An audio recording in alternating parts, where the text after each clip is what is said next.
दोस्तों, बहुत समय पहले की बात है। एक छोटा सा राज्य था।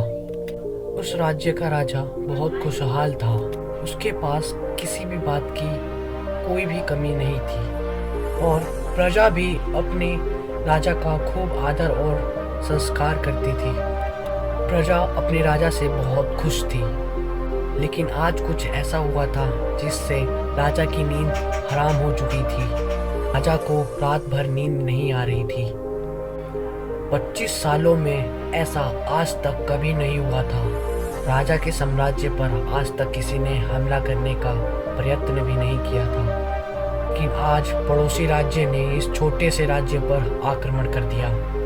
आज राजा को अपने 25 साल पुराने दिन याद आने लगे, जब वह एक राजा ना होकर एक सेनापति हुआ था और वह अपने राजा की आज्ञा का पालन करते हुए युद्ध में अपने युद्ध की तैयारियां कर रहा था। लेकिन उस वक्त उसके मन में कोई शंका नहीं थी, किसी चीज का निर्णय नहीं लेना था, इसलिए वह चैन से उन चीजों की तैयारियों में जुटा हुआ था।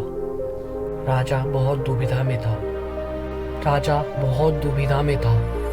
उसे समझ नहीं आ रहा था कि आखिर वह किस तरह से वह किसी और राजा के हाथों में सौंप दी, जिस साम्राज्य को उसने हासिल करने के लिए दिन रात एक कर दिया। कई लोगों को धोखा दिया, कई लोगों को पीड़ा दी, कई लोगों को कष्ट दिया, कई प्रकार की राजनीति रची, कई प्रकार के षड्यंत्र रचे। इतनी सारी मेहनत करने के बाद उसे राजा का सिंहासन प्राप्त हुआ है। उस सिंहासन को, इस साम्राज्य को अपने हाथों किसी और को कैसे थमा दे। राजा को कुछ नहीं समझ में आ रहा था कि वह क्या करे। वह बहुत चिंतित था और परेशान था। करवटें बदल रहा था, लेकिन उसे कोई तरीका सूझ नहीं रहा था। राजा यह बात बहुत अच्छे से जानता था कि बात केवल मेरी नहीं है, इस पूरे साम्राज्य की है। राजा ध्यान करना चाहता था, जानता था। वह बार बार ध्यान करने का प्रयास भी कर रहा था ताकि वह शांत हो सके, उसका मन शांत हो सके और वह अपनी अंतरात्मा की आवाज़ सुन सके। उसने कई बार प्रयास किया, लेकिन हर बार उसे असफलता ही हाथ लगी। वह अपने मन की आवाज़ अर्थात अपने अंतरात्मा की आवाज़ सुनने में असफल रहा। इस कारण वह बहुत परेशान था, चिंतित था और बहुत दुविधा में था। वह समझ नहीं पा रहा था कि आखिर वह क्या फैसला करे और उसके पास बहुत कम समय भी बचा हुआ था। कल उसके पास आज रात का ही समय था। कल सुबह पड़ोसी राज्य उस पर आक्रमण कर देगा।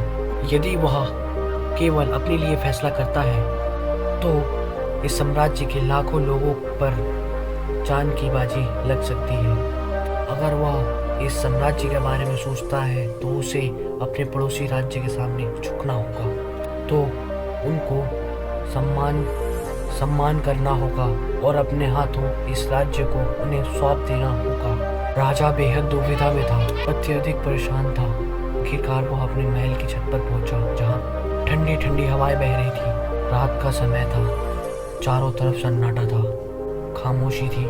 राजा ने छत पर पहुंचकर आसमान की तरफ देखा। आसमान में एक पक्षी निडर होकर उड़ रहा था, अपनी ही मस्ती में, अपने ही अंदाज में, और उसे रोकने वाला कोई न था। पक्षी को देखकर राजा को यह एहसास हुआ, जब तक कोई व्यक्ति अकेला होता है तब तक वह मस्त होता है, अपने में खोया हुआ होता है। उसे किसी प्रकार की कोई जिम्मेदारी उठानी नहीं होती। वह जब चाहे जैसा चाहे फैसला ले सकता है। लेकिन जब हमारे सिर पर जिम्मेदारी आ जाती है तो फिर आदमी अपना अकेलापन, अपनी मस्ती, अपनी आज़ादी खो बैठता है, क्योंकि उसके सर पर जिम्मेदारियां हैं। हर चीज़ देखनी है, समझनी है और ऐसे बहुत से लोगों को ही सोच समझ कर निर्णय लेना है। काफ़ी समय बीत चुका था और अब तक राजा ने निर्णय नहीं लिया था। जब राजा को कोई रास्ता नजर न आया तो वह अपना घोड़ा लेकर गुरु के आश्रम की तरफ निकल पड़ा। राजा के गुरु भी बहुत सख्त थे। उन्होंने पहले से ही राजा को यह चेतावनी दे रखी थी, जब तक तुम्हारे पर कोई ऐसी दुविधा ना पड़े, तब तुम्हारे ऊपर कोई ऐसी बड़ी समस्या ना पड़े, तुम्हें मेरी जरूरत पड़े कि तब तक तुम यहाँ पर कभी मत आना। राजा अपना घोड़ा लेकर आश्रम पहुँचा। तब उसने वहाँ पर देखा तो उसके गुरु ध्यान में लीन थे। वह अपने गुरु के ध्यान को भंग नहीं करना चाहता था। अपने गुरु को ध्यान में देख उसके मन में एक बार फिर द्वंद्व युद्ध चालू हो गया। उसका एक मन कहता गुरु को ध्यान से बाहर लाओ, तभी उसका दूसरा मन कहता नहीं नहीं, यदि गुरु को ध्यान से से बाहर लाया तो ये उचित नहीं होगा। गुरु क्रोधित हो जाएंगे कि फिर इसके बाद क्या होगा ये कोई नहीं जानता।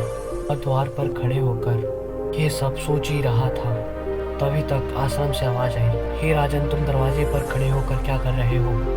भीतर आ। राजा आश्रम के भीतर गया और उन गुरु को प्रणाम करके कहता है, गुरुदेव, आप तो मेरे मन की बातें भली भांति जानते हैं। तो ये भी पता हुआ कि आज क्यों यहाँ पर आया हूँ और किस बात से चिंतित हूँ। चिंता के कारण मुझे नींद नहीं आ रही।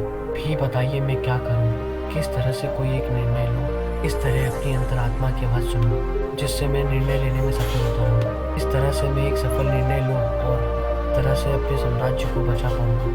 राजा की यह बात सुनकर कुल गुरु मुस्कुराने लगे। राजा से कहते हैं, हर इंसान के दो मन होते हैं, एक मन उसे काम करने के लिए प्रेरित करता है तो दूसरा मन उसे काम को टालने का प्रयास करता है। इन्हीं दोनों मन के बीच हम फंस के रह जाते हैं, किसी एक तरफ निर्णय नहीं ले पाते हैं। दोस्तों, आगे की वीडियो हमें नेक्स्ट वीडियो में मिलेगी। इसकी वीडियो की लिंक आपको डिस्क्रिप्शन में मिल जाएगी। आज के लिए